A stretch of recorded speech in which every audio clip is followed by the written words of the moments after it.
So these are the top 5 mistakes restaurant owners make to kill their profitability. And it's common mistakes, but they're a little bit hidden. That's the problem. So they're not outwardly crazy mistakes. They're hidden beneath some data and some information. And it's really a paradigm shift that we really need to focus on. Once you see the mistakes that you're missing, which are actually very simple, the fix is easy. So these are the top 5 mistakes. And I can guarantee you that one of these is going to blow your mind. Okay, so the first one is misaligned cost analysis. Now this is a huge, I'd say 90% of restaurants make this mistake, maybe even 95 make this mistake. So what I'm saying is you want to focus on things that are going to make you money. That's the whole goal here. We're in the restaurant industry ultimately to make money. Yes, we want to give people great food, great experience, great service. What are we trying to do though at the end of the day is make money so that way we can give more people those experiences, open more restaurants. If we're trying to make money, we need to focus on how to make money. Now, a lot of times the training is a problem, right? This is where the misaligned cost analysis comes in. Someone says, hey, training someone for 8 days instead of 6 is it's too much money. We need to go down to 6. Or maybe we don't need to train them that well. Maybe we don't need to train them at all. So a lot of things is one is that we should have a very robust training system. That's what you should have. A robust training system pays off in dividends. High level. Right now, if you're looking at it saying, well, I don't want to invest in training, I don't want to invest in extra days of training, I don't think it's worth it. I'd rather just train someone for 4 days and then see how they do. That's costing you a lot of money that you're not focusing on. You're focusing on the wrong numbers, which is the actual training itself or creating that training itself. What you want to look at is the facts. So here are the facts right here. And these are all things, these are statistics that are proven. And the statistic is businesses that invest in training properly up front actually have a 24% higher profit margin on average. That means if you have sound training right now, high level training where you know your staff's getting trained at a high level and getting trained consistently, that means you're making 24% more than your competitor. But the good news is if you don't have that, that means you can be making 24% than you are right now simply by investing in your training. It's an upfront investment that ends up paying off exponentially for the rest of the time that you're open. And it pays off in more ways than one because it's not just a profit line you see. It also helps the employee turnover rate. Right now you're paying 12% of your staff's income, annual income, when you retrain. Every time you retrain someone, that new person that comes in is costing you 12% of their annual salary. And why is that? Well, that's because A, you're spending money training them. B, it takes them longer to get acclimated. So the problem is now you might be losing customers in the meantime while they're new. They might be burning customers, they might not be saying the right thing, or they might not even work out. That 12% factors in the people that don't work out, that end up being a bomb in your restaurant, that end up getting all these bad reviews and leaving after 6 months. So every time you retrain someone, it costs 12% more. Now, if your turnover rate's high, then that means you can be paying up to 40% more. Okay, so how do you keep your employees? Well, first of all, the best way to keep your employees and the way you want to start is by training them properly. Now, another statistic, a proven statistic, is that 40% of people that leave a business leave because of poor training. They cite the training was poor and they felt unsupported and they felt like they weren't taken care of. On top of that, 45% of people say they would have stayed at their job longer if training was better. Not people that are leaving, but people that just leave in general. Hey, I stayed for 1.5 years. I probably would have stayed for 2 years, 3 years if the training was better. Or I stayed for 6 months. I might have stayed for 2 years if the training was better. That means that people are leaving, so you have a higher turnover rate and a lower customer retention rate because you're giving inconsistent guest experiences because you keep retraining people. There's no heart, there's no culture, there's no beat. It's just people coming in and training left and right, and you just kind of have a core, a small core of people that stay. And they're dictating your business and your customer retention rate. You're leaving a lot of money on the table just by having poor training. And it's a simple fix. Simple, not easy. Invest in your training, grow your training, develop your training, focus on your training, and make sure that it's a cornerstone of your business and not an afterthought. And the next one's accountability. Now, accountability is the name of the game when it comes to running any business. If you don't have accountability, then you don't have any leadership. Plain and simple, right? You just have managers running around basically approving things, showing people where things are, swiping cards. That's about it. If you want to have leadership, if you want to have a leadership team that makes your team better, that grows your team through and through, then you have to have accountability. Now, a lot of times there's a million reasons why we don't have proper accountability, right? It's not consistent. We have excuses of why we're not giving accountability. They had a hard day. We've been really busy, we're short-staffed, maybe we're friends with this staff. There's a myriad of reasons of why we're not holding people accountable. At least there's excuses why they're not holding people accountable. But the bottom line is, if you really want to have a high-functioning system, really have a high-functioning restaurant, and have profit margins that go through the roof, then you're going to have accountability. Because there's no highly profitable restaurant that doesn't have consistent accountability across the board. Now, How do you do that? Well, first of all, you have to have systems in place for your management team, your leadership team. They have to have systems, so if something goes wrong, it's clear, cut, and simple, right? First of all, the staff's trained correctly.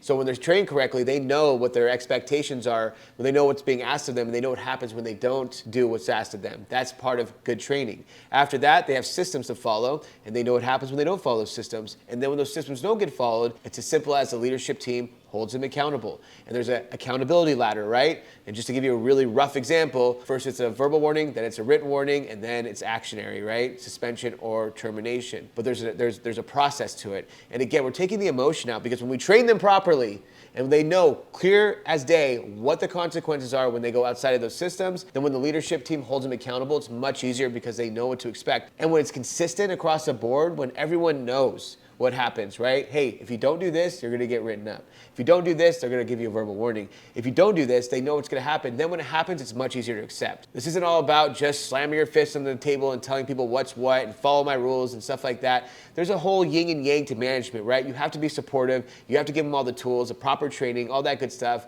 But you also have to hold them accountable across the board. And there's just no excuses. The simplicity of what we're asking them to do makes it easy to not have excuses, right? Yes, if we're asking them to run 10 miles a day, do 1,000 jumping jacks, probably not going to do that, right? But if we're asking them something as simple as to make sure that when they greet the guests, they're asking if it's their first time, to make sure they ask for a review when they leave, or to maybe correctly answer questions when guests ask them questions about the menu, answering passionately and not just robotically. If it's little things like that that are really simple, they should be able to do it. And then if they don't, we can simply hold them accountable. If it's about them being on time, if it's about them being in uniform, we can hold them accountable. And why wouldn't we? Because as soon as we stop holding someone accountable, then we can't hold anybody accountable. The leadership team has to be united, has to be consistent, and has to give the yin and yang of management. The next one here is simple, and that's holding strategy meetings for your P&L.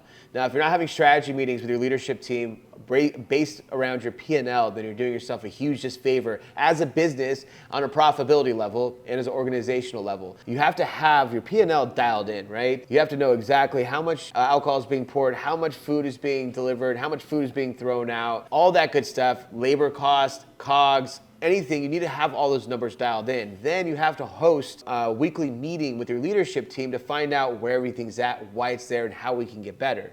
We always want to focus on getting better and getting tighter, right?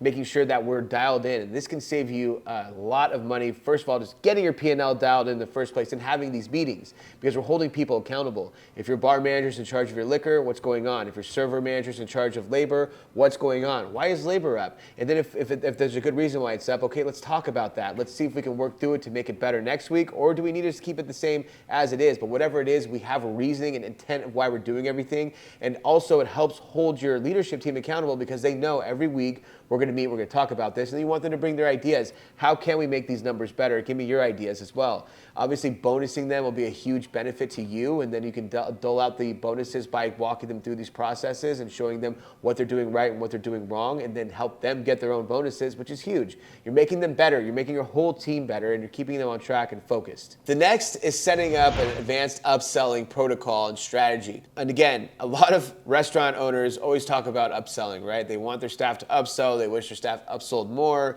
they don't understand why they do, they hold competitions, they do this, they do that, and they can't get their staff consistently motivated to upsell. And that's because there's a lot of missing pieces there. First, you need to make it into a system by creating training around it. Are we training our staff to upsell properly? And upselling isn't talking about deals, isn't talking about do you want to make that a double, or do you want to add a baked potato on, whatever it is. An upsell is guiding the guests to the best experience possible, seductively. So what you want to do is take your 5 top best sellers and see what can we add on to those to recommend no matter what. When a guest orders one of those top 5 things, we have a simple recommendation to add on that doesn't sound salesy. All it sounds is that we're guiding the guests the best experience possible, which we actually are. That's the goal. We want them to get something and say, wow, that was amazing. Like, for example, I went to a steakhouse. They offered me a bone marrow butter to go on top of my filet. The filet was $39 and the bone marrow butter was $16. I got it. Didn't know the price. But when I saw the price, was I sticker shocked? Of course I was. But I enjoyed it so much, I didn't care. In fact, the next time I came in, I ordered it. Now I don't go to that steakhouse without ordering it. I have to have it because they guided me the best experience possible and they upsold me at the same time. That's the art of seductively upselling through advanced upselling. So that's what we want to do. Give them the strategy first, and then we have them implement it. It's simple, right? Simple as they order, we recommend. Then all you have to do is follow up. During pre-shifts, during briefings, whatever it is, we're talking about that, recommending the top 5. What are you guys doing with it? You gamify it, you show the numbers, you put it up on the board, then you can do those things. But now we're giving them the systems and the strategies to execute. That's how you're gonna see your ticket averages go up. And one of the last mistakes is time management delegation. Restaurant owners always want more time to develop their business. They always talk about that. I wish I had more time to develop my business, to focus on the business, the growth of the business, and not actually putting out fires in the day-to-day. Now, the day-to-day doesn't mean that you're bussing tables or running food or even managing, but that means you have to be there in some capacity in order for it to operate fully, right? And I hear this all the time. Oh my gosh, Preston, when I'm there, things run really smooth. When I'm not there, that's where the mistakes start coming in. The bad reviews, the lower ticket averages, everything starts falling apart. I have to come back in and set things straight. If that's the case, then you're stuck in day-to-days. If you have to be there at some capacity a couple of times a week, you're stuck in the day-to-days. But you can get out of that, right? You should be coming in not as a manager, not even as someone telling people what to do. Yes, you're gonna go around and maybe talk to your managers about fixing things, but you're never talking directly to the staff, and you're definitely not there to actually fix things or be there in a support function. You're there strictly to check things out, take a gauge on things, and then if you see little tweaks that you need made, you can go over to the manager. But again, if you're gone for 3 weeks or a month, everything would be perfectly fine. You have a great team running it. And this takes time, okay? I'm not talking about, oh, you open a restaurant and do this in 6 months. This does take time, but it should be naturally progressing to that. So if you see yourself stuck with the same workload month after month, year after year, then that's a problem. So how do you fix that? Well, first of all, you have to delegate properly. And this is where owners really fall off. They have a hard time delegating, or sometimes they think things aren't going to be able to be delegated to another staff member, and that couldn't be further from the truth. You have to be a little bit relentless, and you have to be a little fearless, letting staff take over some tasks and procedures. But first of all, you have to write down your day. Every 15 minutes, what are you doing throughout your day? And then at the end of the week, you start mapping everything out and saying, what can I give to my staff to do? And a really simple example I used, I was working with a restaurant owner and he was still doing the liquor inventory. And I asked him why. And he said, I tried to ask 2 different managers to do it and they kept doing it wrong or they'd rush through it. So eventually I said, I'm just gonna do it to play it safe and make sure it gets done right.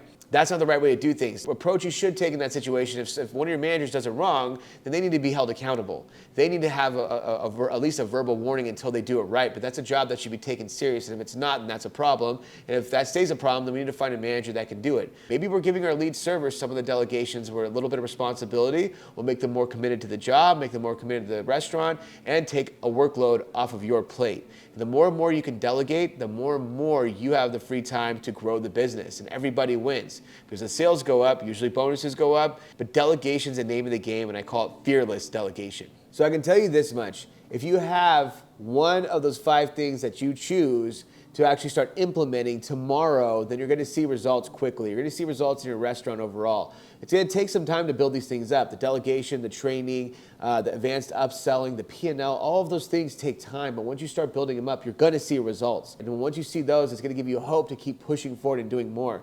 Anything worth anything takes time and it takes effort, and that's what this is. This is all time and effort. But once you build these things up, you're going to see a lot of success. It's all about the profits. It's all about the numbers. And once you get there, you're going to be much more satisfied in your day-to-day operations as an owner.